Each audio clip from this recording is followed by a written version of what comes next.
ประกบตีไปจับ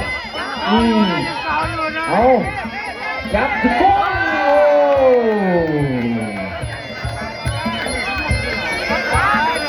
นวันนี้ทักทุกได้แค่นี่ทัก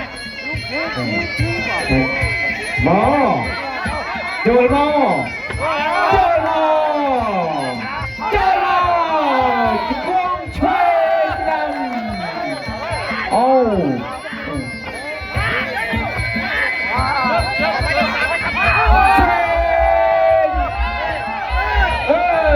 จุกงช่วยได้แค่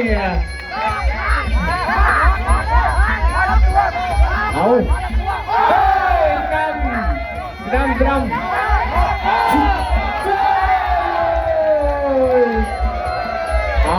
เอาละ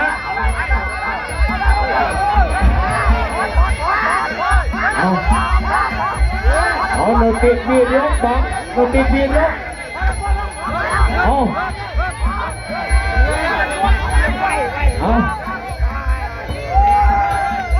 ตัดเทเลยเป็นตัดเทเลยตายเป็นตายโอ้โหเทลำโจลมอโอ้ยตระกูลนะบางไทยเอ้ย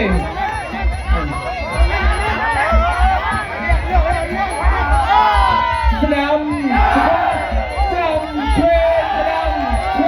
นเฮ้ยทุกคน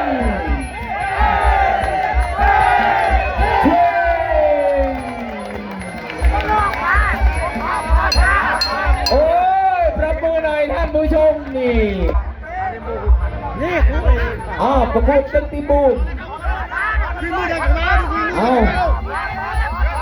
ด่าเลยพอเทจำอยู่เลยมองอยู่เลยจับทุกคนเทดำแย่ไป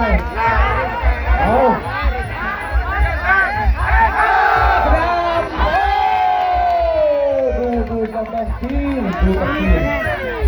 ต้องเข้ามีมือทำไมบุกเลยมันตักพันเดียวบอกให้บุกเลยตายเป็นตายบุกเลย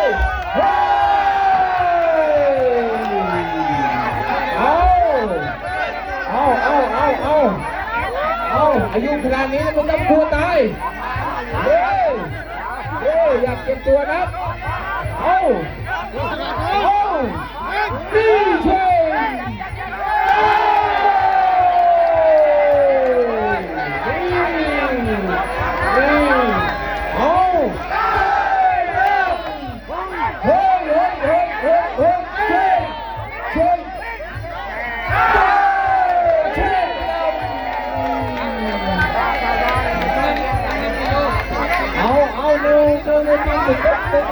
หัวเลย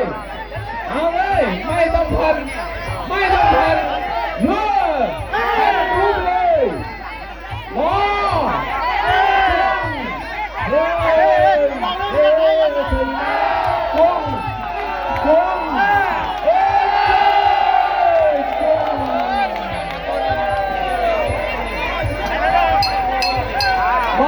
มดพร้อมได้ท่านนายกพิสิทธิ์ท่านนายกไหนตัวให้ตีกันเจ็บยกสุดท้ายตึ๊กตีบพดบังไทยตึ๊กตีบพดเธอบานเธอเลยย่อยเจี๊ยบสลักเลย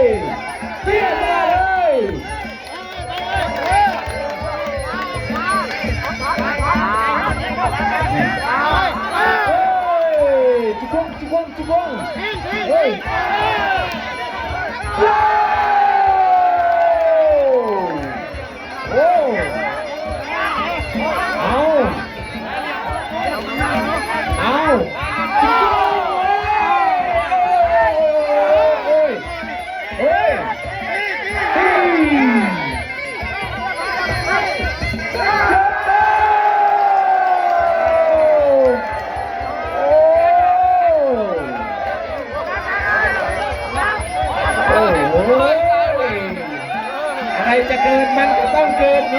เขาเรียกว่ามวยย้อนยุคโอ้ยประเมินโอ้โหสุดยอดขอบคุณท่านนายกนายขอบคุณท่านพิสิทธิ์ทองเลิศขอบคุณท่านกำนันสุริพงศ์กุลวงศ์นี่แล้วก็ขอบคุณท่านกำนันที่บ้านอำเภอภูสิงห์แล้วก็ท่านนายกท่าน7 ตำบลท่านผู้ใหญ่บ้านท่านผู้ช่วยแพทย์สารวัตรท่านสมาชิกอบต.เดี๋ยวคู่นี้จะให้ภาคเป็นภาษาเขมรครับเชิญท่านรองเรียนครับบ้านหม้อนี่กีตานี่กีตาราชากีตาหม้อนี่เยอะเทรนดำเอาใบยกเด้อบองใบยกอยู่เลยนับเลยเป็นสลับเลยหม้อโยหม้อเอาผู้ใหญ่กับผู้ใหญ่เธอเอาปลอกับปลอเธอเอานี่เฮ้ยเดือดอย่าช่วยมันนึงสดามมันนึงช่วยเอา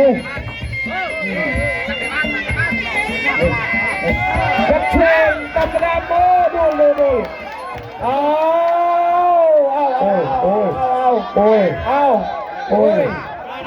ผู้ใหญ่บ้านหัวละ60เด้อผู้ใหญ่เด้อหัวละ60เด้อโอ้ยผมบอกแล้วว่าคุณนี่อาจจะไม่ถึง3 ยกทำไมโยทำไมเอาติดตีเลยเยอะเลยเอาสลับปีเลยปีแซนดิเอาตุ๊ด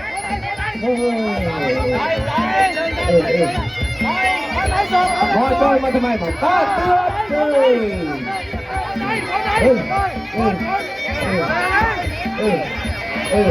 ข้าไหนแล้วก็โจดเข้าไหนมัด21เป็นเพชรผักบุ้งกับเพชรตาหวานเลยครับตึกตีปมพด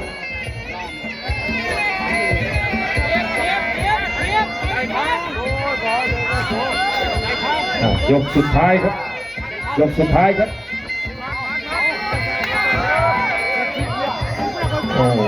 กตีปมพดบุญแรงก็ลุงปปรบุญเที่ยวก็ท่องเที่ยวเล็ก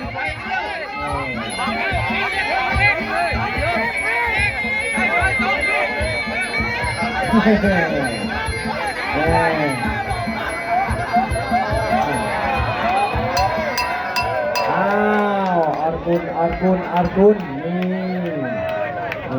รักกัน